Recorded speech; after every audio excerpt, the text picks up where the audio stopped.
Today, we are diving into a huge and honestly pretty confusing paradox shaken India.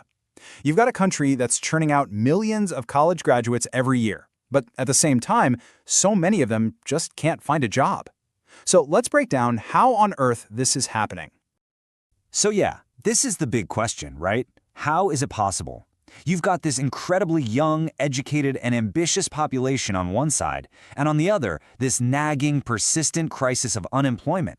It just doesn't seem to add up. Okay, to really get the scale of this, let's start with just one number. 1 crore.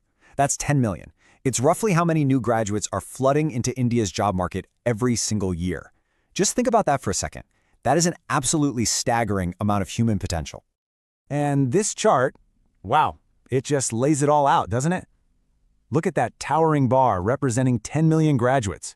And then look at the much smaller bar next to it for the actual jobs available. Only about a third of that number. This huge gap, this is ground zero for the entire problem. All right, so where do we even begin to unpack this? Well, let's start with the supply side. Let's take a hard look at what the education system is actually producing. And here's where you really see the problem. On one side, you have what colleges are teaching, a whole lot of theory, based on syllabi that are often pretty outdated. But then you look at what companies are crying out for, and it's practical, hands-on skills with the tools people are using today. There's this massive chasm between those two worlds. So let's dig into that a little bit more. The system often just doesn't focus on skill-based training. You've got curricula that can be decades old. Seriously, some courses are still teaching accounting methods from the 90s when the world has moved on to AI-driven finance. And then, to make matters worse, career guidance is often, well, not great.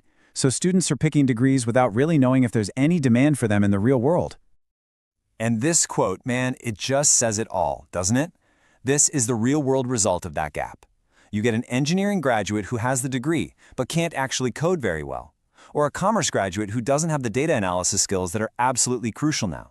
They have the paper, but not the practical ability to do the job. Okay, so that's one half of the equation. Now, let's flip it around and look at the demand side. Because it's not just about unprepared graduates. The job market itself is being squeezed incredibly hard. Seriously, just take a look at this chart. It is wild. It shows you how desperate people are for a secure government job. You've got this massive slice of over 2 million applicants, all fighting for that tiny sliver of a few thousand open positions. It's not a job hunt, it's basically a lottery.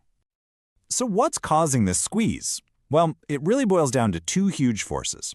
First, key sectors like manufacturing just aren't growing fast enough to create all the jobs that are needed, often because of things like red tape and not enough